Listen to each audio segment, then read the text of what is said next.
दोस्तों, स्वागत है आप सभी का हमारे इस YouTube चैनल आशीष क्लासेस 2.0 में।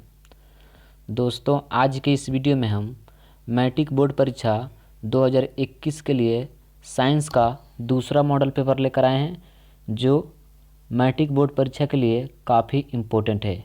यहाँ पर आप सभी देख सकते हैं, यह जो मॉडल पेपर है यह साइंस का यानी विज्ञान का मॉडल पेपर है। यह जो है मैट्रिक बोर्ड परीक्षा 2021 के छात्रों के लिए है। और यह जो मॉडल पेपर है दूसरा मॉडल पेपर है। ठीक है, यहाँ पर देख सकते हैं आप सभी, दूसरा मॉडल पेपर है। इससे पहले मैं फर्स्ट मॉडल पेपर को अपलोड कर दिया हूँ इस चैनल पर। तो अभी तक उस वीडियो को नहीं देखे हैं तो हमारे चैनल के प्ले लिस्ट में जाकर उस वीडियो को देख सकते हैं, या उस वीडियो का लिंक इस वीडियो के डिस्क्रिप्शन में दिया गया है। उस लिंक पर क्लिक करके साइंस का फर्स्ट मॉडल पेपर को भी देख सकते हैं। और इस मॉडल पेपर में हम लगभग 48 ऑब्जेक्टिव को देखने वाले हैं, जो आपके मैट्रिक बोर्ड परीक्षा के लिए काफ़ी इम्पोर्टेंट है। ठीक है, तो वीडियो के साथ बने रहिएगा ताकि आप सभी को सभी प्रश्न जो है याद हो सके। ठीक है, तो चलिए चलते हैं, प्रश्न को हम देखते हैं। और यह जो मॉडल पेपर है केवल ऑब्जेक्टिव का लाया जा रहा है। इसके तुरंत बाद जो है मैं सब्जेक्टिव का भी लाऊंगा इस चैनल पर। तो आप चैनल से जुड़े रहिएगा, यानी चैनल को सब्सक्राइब करके बेल आइकन को दबा कर रखिएगा ताकि आप सभी को जो है उस वीडियो का नोटिफिकेशन भी जो है मिल सके। ठीक है, तो चलिए चलते हैं, हम प्रश्न को देखते हैं। और यह जो प्रश्न है काफ़ी इम्पोर्टेंट प्रश्न है। इस वीडियो को देख लेते हो तो आपके मैट्रिक बोर्ड परीक्षा में लगभग 10 से 15 प्रश्न ऐसे हैं जो सेम टू सेम इसी मॉडल पेपर से पूछ दिए जाएंगे। ठीक है, तो चलिए चलते हैं, हम प्रश्न को देखते हैं। यहाँ पर पहला जो प्रश्न है देख सकते हैं, काफ़ी इजी प्रश्न पूछा गया है और यह काफ़ी बार एग्जाम में पूछा हुआ प्रश्न है। बोला जा रहा है प्रकाश की किरणें गमन करती है। पहला जो प्रश्न है बोला जा रहा है प्रकाश की किरणें गमन करती है। ऑप्शन ए बोला जा रहा है सीधी रेखा में, बी टेढ़ी रेखा में, सी किसी भी दिशा में, ऑप्शन डी इनमें से कोई नहीं। ठीक है, काफ़ी इजी प्रश्न है, आप सभी को पता भी होगा। तो पहला का राइट आंसर हमारा जो हो जाएगा वह ये हो जाएगा, प्रकाश की किरणें गमन करती है तो केवल सीधी रेखा में गमन करती है। आप यहाँ पर टॉर्च लेकर बारिएगा इस प्रकार, तो इसका जो लाइट है वह सीधी रेखा में प्रकाशित होगा। ठीक है, तो इसी प्रकार जो है प्रकाश जो गमन करती है वह केवल सीधी रेखा में। राइट आंसर हमारा जो है ए हो जाएंगे। चलिए 2 नंबर प्रश्न को देखते हैं। 2 नंबर जो प्रश्न यहाँ पर देखिए, बोला जा रहा है सर्चलाइट का परावर्तक सतह होता है। ऑप्शन ए उत्तल, बी अवतल, सी समतल, ऑप्शन डी कोई नहीं। ठीक है, तो 2 का सही उत्तर हमारा जो हो जाएगा वो ऑप्शन नंबर हमारा बी हो जाएगा, अवतल। सर्चलाइट का परावर्तक सतह होता है तो अवतल होता है। सही उत्तर हमारा जो है बी हो जाएंगे। उसके बाद 3 बोला जा रहा है, काफ़ी इजी प्रश्न है और काफ़ी इम्पोर्टेंट भी प्रश्न है। बोला जा रहा है निर्वात में प्रकाश की चाल क्या होती है। निर्वात में प्रकाश की चाल क्या होती है। ऑप्शन ए 3 × 10⁸ मीटर प्रति second, option B 3 × 10⁸ metre centimetre second, option C 3 × 10⁸ kilometre second, option यहाँ पर देख सकते हैं डी इनमें से कोई नहीं। ठीक है, तो 3 का यहाँ पर जो राइट आंसर होगा हमारा ए हो जाएगा, 3 × 10⁸ मीटर प्रति सेकंड जो है निर्वात में प्रकाश की चाल होती है। राइट आंसर हमारा जो है ए हो जाएंगे। उसके बाद 4 बोला जा रहा है यहाँ पर मानव नेत्र में किस प्रकार का लेंस पाया जाता है। मानव नेत्र में किस प्रकार का लेंस पाया जाता है। काफ़ी इजी प्रश्न है और काफ़ी इम्पोर्टेंट भी।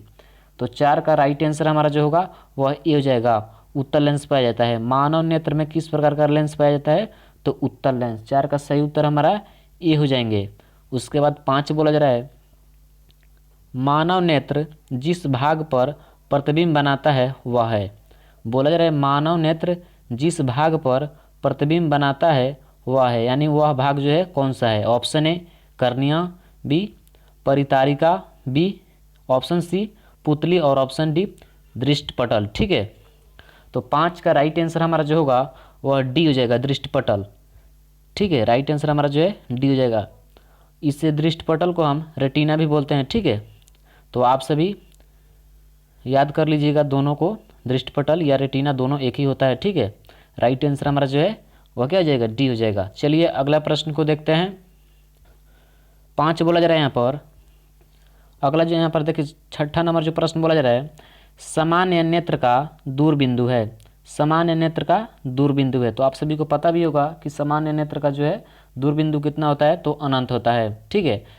और आपसे यह भी पूछ दिया जा सकता है कि सामान्य नेत्र की निकट बिंदु कितनी होती है, तो हमारा आंसर जो होगा उस टाइम वह 25 सेंटीमीटर हो जाएगा। ठीक है, यहाँ पर देख सकते हैं। और ये जो पूछा गया है दूरबिंदु, तो दूरबिंदु पूछेगा तो अनंत होगा, और नज़दीक यानी न्यूनतम दूरी पूछेगा तो 25 सेंटीमीटर होगा। ठीक है, इन दोनों प्रश्न में से एक प्रश्न जो है इस वर्ष आने वाला है, तो आप इन प्रश्न को याद कर लीजिएगा।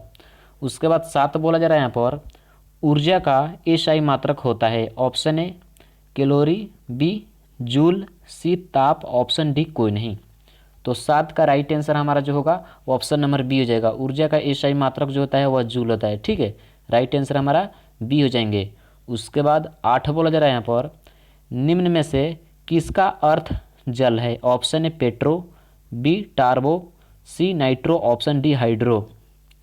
तो 8 का राइट आंसर हमारा जो होगा वो ऑप्शन नंबर डी हो जाएगा। हाइड्रो का जो अर्थ होता है वह जल होता है। राइट आंसर हमारा जो है डी हो जाएगा। उसके बाद 9 बोला जा रहा है, विद्युत धारा का एसआई मात्रक है। विद्युत धारा का एसआई मात्रक है। Option A volt, B coulomb, C watt, option D ampere. काफ़ी इजी प्रश्न है। 9 का राइट आंसर हमारा जो होगा वह डी हो जाएगा। विद्युत धारा का एसआई मात्रक एम्पियर होता है। ठीक है, चलिए अगला प्रश्न को देखते हैं। अगला जो प्रश्न यहाँ पर आप सभी देख सकते हैं, बोला जा रहा है 1 वोल्ट कहलाता है। 1 वोल्ट कहलाता है, तो 10 का राइट आंसर हमारा जो होगा वह बी हो जाएगा। 1 जूल पर कूलम। राइट आंसर हमारा जो है क्या हो जाएगा, बी हो जाएगा, 1 जूल पर कूलम। चलिए अगला प्रश्न को देखते हैं। अगला जो प्रश्न यहाँ पर देखिए, बोला जा रहा है घरों में विद्युत से दुर्घटना किसके कारण होती है। बोला जा रहा है घरों में विद्युत से दुर्घटना किसके कारण होती है। ऑप्शन ए फ्यूज तार, बी शॉर्ट सर्किट, सी उच्च धारा प्रवाह, ऑप्शन डी इनमें से कोई नहीं। तो 11 का राइट आंसर हमारा जो है वह बी हो जाएंगे। शॉर्ट सर्किट के कारण जो है हमारे घरों में बिजली दुर्घटना होती है। राइट आंसर हमारा जो है बी हो जाएंगे। उसके बाद 12 बोला जा रहा है यहाँ पर, फ्लेमिंग के वामहस्त नियम में अंगूठा किसकी दिशा को संकेत करता है। काफ़ी महत्वपूर्ण प्रश्न है। ये भी प्रश्न जो है पूछा जा सकता है। बोला जा रहा है फ्लेमिंग के वामहस्त नियम में अंगूठा किसकी दिशा को संकेत करता है। ऑप्शन ए धारा का, बी चुंबकीय क्षेत्र का, सी बल का, ऑप्शन डी बोला जा रहा है इनमें से कोई नहीं। तो 12 का राइट आंसर हमारा जो हो जाएगा वो ऑप्शन नंबर सी हो जाएगा, बल का। ठीक है, राइट आंसर हमारा क्या हो जाएगा, सी हो जाएगा। उसके बाद 13 बोला जा रहा है यहाँ पर, ग्लोबल वार्मिंग के लिए उत्तरदायी है। काफ़ी महत्वपूर्ण प्रश्न है और ये 100% इस वर्ष आने वाला प्रश्न है। ठीक है, आप इसे याद कर लीजिएगा। बोला जा रहा है ग्लोबल वार्मिंग के लिए उत्तरदायी है। Option A O2, B NH3, C CO2, option D N2। ठीक है, तो 13 का राइट आंसर हमारा जो हो जाएगा वो ऑप्शन नंबर सी हो जाएगा, CO2। ठीक है, राइट आंसर हमारा जो है सी हो जाएंगे। चलिए अगला प्रश्न को देखते हैं। अगला जो प्रश्न यहाँ पर देख सकते हैं आप सभी, बोला जा रहा है साग सब्जियाँ का विघटित होकर कंपोस्ट बनाना किस प्रकार की अभिक्रिया है। साग सब्जियों का विघटित होकर कंपोस्ट बनाना किस प्रकार की अभिक्रिया है। ऑप्शन ए अवक्षेपण, बी ऊष्माक्षेपी, सी ऊष्माशोषी, ऑप्शन डी संयोजन। तो 14 का राइट आंसर हमारा जो होगा वो ऑप्शन नंबर बी हो जाएगा, ऊष्माक्षेपी अभिक्रिया है। ठीक है, सही उत्तर हमारा जो है बी हो जाएंगे। उसके बाद 15 बोला जा रहा है उपचयन वह प्रक्रिया है जिसमें ऑक्सीजन का योग होता है, बी हाइड्रोजन वियोग होता है, इलेक्ट्रॉन का त्याग होता है, और ऑप्शन डी सभी। ठीक है, तो 15 का राइट आंसर हमारा जो होगा वो ऑप्शन नंबर डी हो जाएगा। उपचयन वह अभिक्रिया है जिसमें ऑक्सीजन का योग होता है यानी ऑक्सीजन जुड़ता है, हाइड्रोजन वियोग होता है यानी हाइड्रोजन हटता है, ऑप्शन सी बोला जा रहा है इलेक्ट्रॉन का त्याग होता है, और ऑप्शन डी सभी। तो हमारा राइट आंसर जो हो जाएगा वो ऑप्शन नंबर डी हो जाएगा। चलिए अगला प्रश्न को देखते हैं। अगला जो प्रश्न यहाँ पर आप सभी देख सकते हैं, बोला जा रहा है निम्नलिखित में कौन आक्सीकारक है। Option A H2, B CO, option C H2S, और ऑप्शन डी Cr। ठीक है, तो 16 का राइट आंसर हमारा जो है सी हो जाएंगे, H2S। ठीक है, सही उत्तर हमारा जो है सी हो जाएंगे। उसके बाद 17 बोला जा रहा है किसी अम्लीय विलयन का pH मान होता है। ये भी प्रश्न जो है पूछे जाएंगे। बोला जा रहा है किसी अम्लीय विलयन का pH मान होता है। ऑप्शन ए 7 के बराबर, बी 7 से अधिक, ऑप्शन सी 7 से कम और ऑप्शन डी इनमें से कोई नहीं। तो मैं आप सभी को बता दूं, इसका राइट आंसर जो हो जाएगा वह हमारा क्या हो जाएगा, सी हो जाएगा। 7 से कम होता है, किसी बिलियन का पीएच मान 7 होगा तो वह जो है उदासीन कहलाएगा, ठीक है। और 7 से जब अधिक होगा तो क्षार कहलाएगा, ठीक है। जैसे 8 हो गया, 9 हो गया, यह क्षार हो जाएगा। और 7 से इधर की जो संख्या है, जैसे 6 आएगा, उसके बाद 5 है, यह जो है अम्ल है, ठीक है। तो आप सभी समझ जाइएगा। सही उत्तर हमारा जो हो जाएगा 17 का, और राइट आंसर हमारा सी हो जाएगा। 7 से कम जो होता है उस बिलियन का वह जो बिलियन होता है वह अम्ल होता है। राइट आंसर हमारा जो है सी हो जाएगा। चलिए अगला प्रश्न को देखते हैं। अगला जो प्रश्न यहाँ पर आप सभी देख सकते हैं, बोला जा रहा है सोडियम कार्बोनेट का अणुसूत्र है। बोला जा रहा है सोडियम कार्बोनेट का अणुसूत्र है, तो क्या है? Option A Na2CO3, B NaHCO3, option C Na2CO3CO2, option D NaCl, ठीक है। तो 18 का राइट आंसर हमारा जो हो जाएगा वो ऑप्शन नंबर ए हो जाएगा। Na2CO3 जो है वह सोडियम कार्बोनेट का अणुसूत्र है। राइट आंसर हमारा जो है ए हो जाएगा। उसके बाद 19 बोला जा रहा है यहाँ पर, चूना पत्थर खड़िया या एवं संगमरमर किसका विधीय रूप है?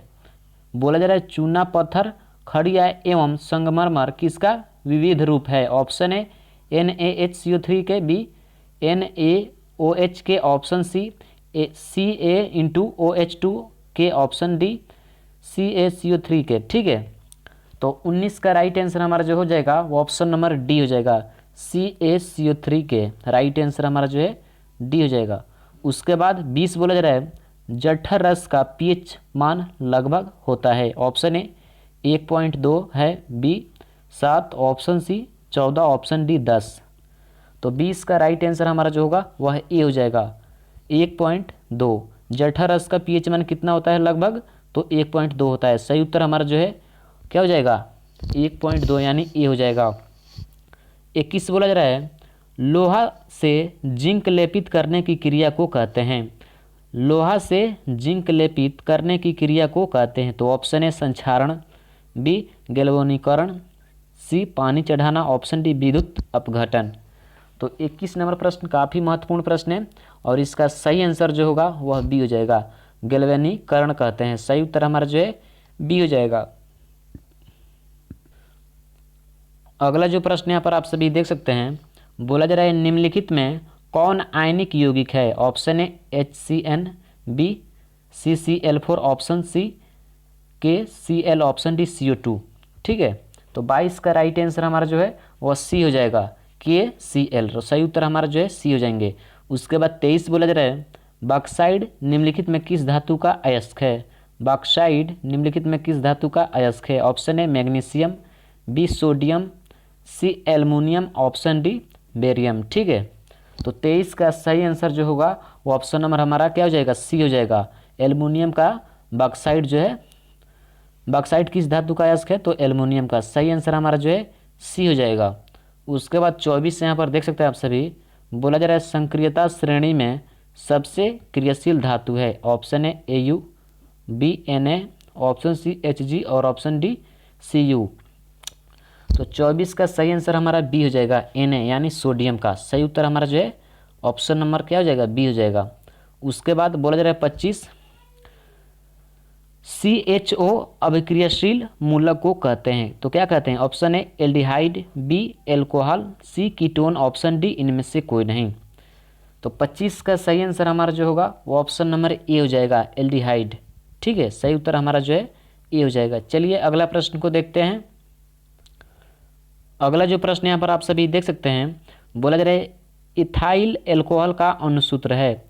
एथाइल एल्कोहल का अणुसूत्र है। ऑप्शन है CH3OH, B C2H5OH, option C C2H6OH और ऑप्शन डी C2H2OH, ठीक है।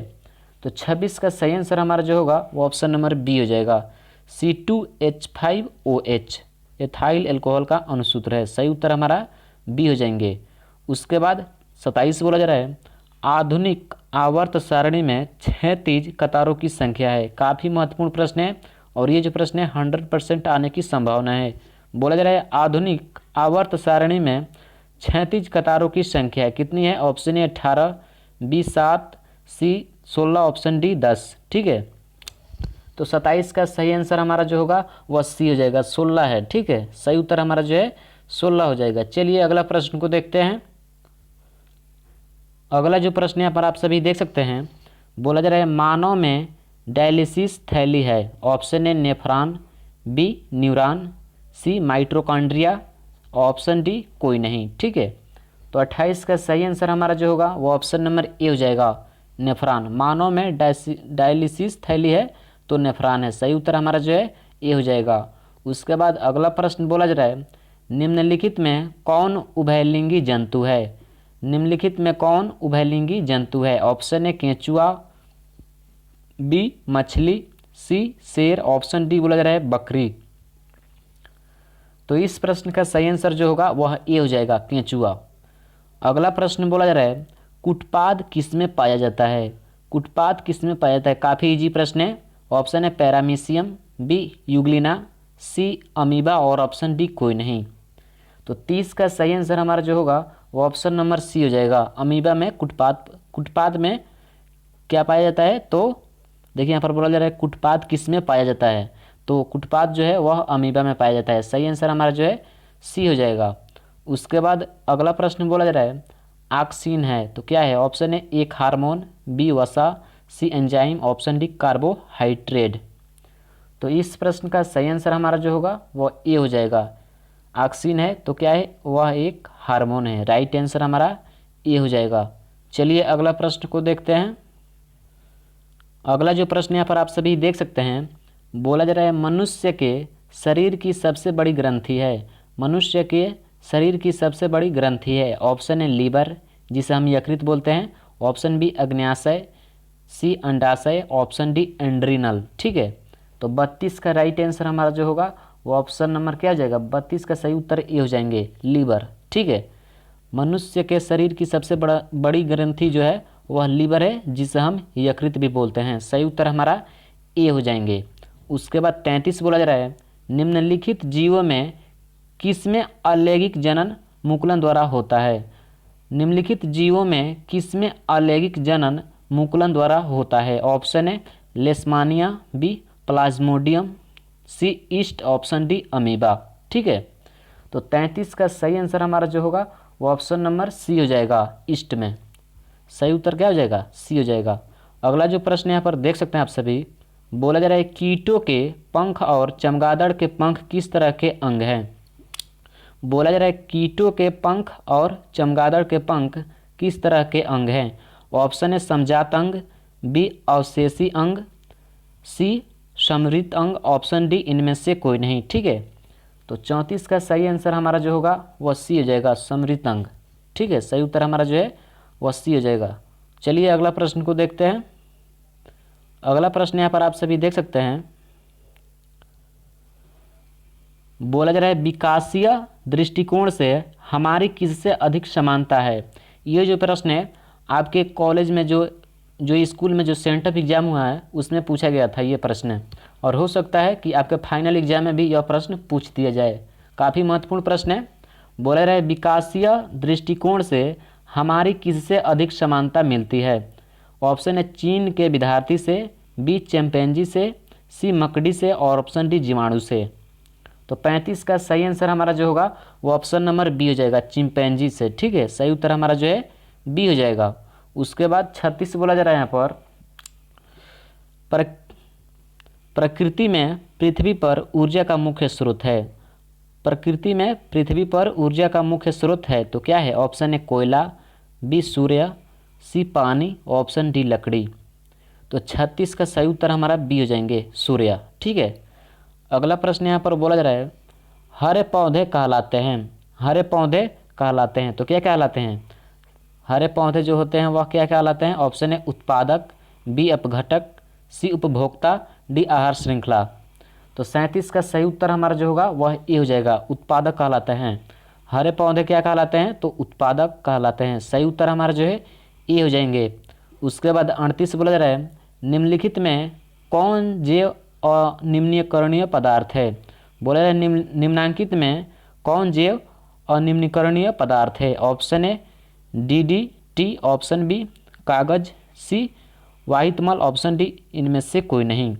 तो 38 का सही उत्तर हमारा जो है वह ए हो जाएंगे, DDT। ठीक है, सही उत्तर हमारा ए हो जाएंगे। चलिए अगला प्रश्न को देखते हैं। अगला जो प्रश्न यहाँ पर आप सभी देख सकते हैं, बोला जा रहा है निम्न में से कौन प्राकृतिक संसाधन नहीं है। 39 नंबर जो प्रश्न है, बोला जा रहा है निम्न में से कौन प्राकृतिक संसाधन नहीं है। ऑप्शन ए वायु, बी मृदा, सी जल, ऑप्शन सी जीवधारी। ठीक है, तो 39 का सही आंसर हमारा जो होगा वह डी हो जाएगा। जीवधारी जो है वह प्राकृतिक संसाधन नहीं है। सही उत्तर हमारा जो है डी हो जाएंगे। उसके बाद 40 बोला जा रहा है यूरो 2 का संबंध है। यूरो 2 का संबंध है। ऑप्शन ए वायु प्रदूषण से, बी जल प्रदूषण से, ऑप्शन सी मृदा प्रदूषण से यानी मिट्टी प्रदूषण से, और ऑप्शन डी इनमें से कोई नहीं। तो 40 का सही आंसर हमारा जो होगा वह ए हो जाएगा। यूरो 2 का संबंध जो है वह वायु प्रदूषण से है। सही उत्तर हमारा ए हो जाएगा। उसके बाद 41 बोला जा रहा है एल्युमिनियम पर मोटी ऑक्साइड की परत बनाने की प्रक्रिया कहलाती है। एल्युमिनियम पर मोटी ऑक्साइड की परत बनाने की प्रक्रिया कहलाती है। ऑप्शन ए जस्तीकरण, बी एनोडीकरण, सी समृद्धीकरण, ऑप्शन डी इनमें से कोई नहीं। तो 41 का सही आंसर हमारा जो होगा वह बी हो जाएगा, एनोडीकरण कहलाती है। चलिए अगला प्रश्न को देखते हैं। अगला जो प्रश्न यहाँ पर आप सभी देख सकते हैं, बोला जा रहा है विद्युत ऊर्जा का व्यापारिक मात्रक क्या है। विद्युत ऊर्जा का व्यापारिक मात्रक क्या है। ऑप्शन ए वाट, बी वाट घंटा, सी यूनिट, ऑप्शन डी इनमें से कोई नहीं। तो 42 का सही आंसर हमारा जो होगा वह सी हो जाएगा, यूनिट होता है। ठीक है, विद्युत ऊर्जा का व्यापारिक मात्रक क्या है, तो यूनिट। सही उत्तर हमारा जो है सी हो जाएंगे। उसके बाद 43 बोला जा रहा है सामान्य नेत्र के लिए दूर बिंदु है। यह जो प्रश्न है आगे भी आ चुका है और मैं आप सभी को इस प्रश्न को बता भी चुका हूँ। तो आप सभी जो है इसका आंसर जो है कमेंट बॉक्स में कमेंट करें। ठीक है, आगे यह जो प्रश्न है पूछा गया था, मैं इस प्रश्न को बता चुका हूँ। अगर आप सभी ध्यान से देखे होंगे तो आप सभी को इसका आंसर पता होगा, तो नीचे कमेंट बॉक्स में हमें ज़रूर बताएं। अगला प्रश्न देखते हैं। बोला जा रहा है हाइड्रोजन के 2 परमाणुओं के बीच कितने आबंध बनते हैं। हाइड्रोजन के 2 परमाणुओं के बीच कितने आबंध बनते हैं। ऑप्शन ए एक आबंध, बी द्विआबंध, सी त्रिआबंध, ऑप्शन डी इनमें से कोई नहीं। तो 44 का सही आंसर हमारा जो होगा वो ऑप्शन नंबर ए हो जाएगा, एक आबंध। हाइड्रोजन के 2 परमाणुओं के बीच कितने आबंध बनते हैं, तो एक आबंध बनते हैं। सही आंसर हमारा जो है वह ए हो जाएगा, एक आबंध। अगला प्रश्न यहाँ पर देख सकते हैं आप सभी, बोला जा रहा है निम्न में से कौन आहार श्रृंखला का निर्माण करता है। निम्न में से कौन आहार श्रृंखला का निर्माण करता है। काफ़ी इजी प्रश्न है। तो 45 का सही आंसर हमारा जो होगा वह बी हो जाएगा, घास, बकरी तथा मानव। ठीक है, सही उत्तर हमारा जो है बी हो जाएगा। चलिए अगला प्रश्न को देखते हैं। अगला जो प्रश्न यहाँ पर आप सभी देख सकते हैं, बोला जा रहा है कौन अंतःस्रावित और बाह्य ग्रंथि जैसा कार्य नहीं करता। बोला जा रहा है कौन अंतःस्रावी और बाह्य ग्रंथि जैसा कार्य नहीं करता। ऑप्शन ए अग्न्याशय, बी पीयूष ग्रंथि, सी अंडाशय, ऑप्शन डी वृषण। ठीक है, तो 46 का सही आंसर हमारा जो होगा वो ऑप्शन नंबर सी हो जाएगा। अंडाशय जो है वह अंतःस्रावी और बाह्य ग्रंथि जैसा कार्य नहीं करता। सही आंसर हमारा जो है सी हो जाएगा। 47 बोला जा रहा है कौन सा कार्बन यौगिक सबसे अधिक अभिक्रियाशील है। बोला जा रहा है कौन सा कार्बन यौगिक सबसे अधिक अभिक्रियाशील है। ऑप्शन है CH4, B C2H6, option C C2H4, option D C3H8। ठीक है, तो 47 का राइट आंसर हमारा जो होगा वो ऑप्शन नंबर सी हो जाएगा। C2H4 जो है वह सबसे अधिक अभिक्रियाशील कार्बन यौगिक है। सही उत्तर हमारा जो है सी हो जाएंगे। उसके बाद लास्ट जो यानी अंतिम प्रश्न जो है, बोला जा रहा है किस दर्पण का उपयोग सामान्यतः वाहनों का पक्ष दृश्य यानी पीछे के दृश्य को देखने में किया जाता है। बोला जा रहा है किस दर्पण का उपयोग सामान्यतः वाहनों का पक्ष दृश्य दर्पणों के रूप में किया जाता है। ऑप्शन है समतल दर्पण, बी अवतल दर्पण, सी उत्तल दर्पण, ऑप्शन डी इनमें से कोई नहीं। तो 48 का सही आंसर हमारा जो होगा वो ऑप्शन नंबर सी हो जाएगा, उत्तल दर्पण। ठीक है, सही आंसर हमारा जो है वो सी हो जाएगा। तो दोस्तों ये था ऑब्जेक्टिव, जो कि साइंस का दूसरा मॉडल पेपर से था। और आप सभी को सब्जेक्टिव भी चाहिए तो नीचे कमेंट बॉक्स में हमें ज़रूर बताएं, मैं आप सभी के लिए सब्जेक्टिव का भी जो वीडियो है तुरंत लाऊंगा। ठीक है, अगर आप कमेंट में नीचे हमें कमेंट करके बताते हैं तो आज की इस वीडियो में इतना ही, मिलेंगे नेक्स्ट वीडियो में, तब तक के लिए आप सभी को बहुत बहुत धन्यवाद।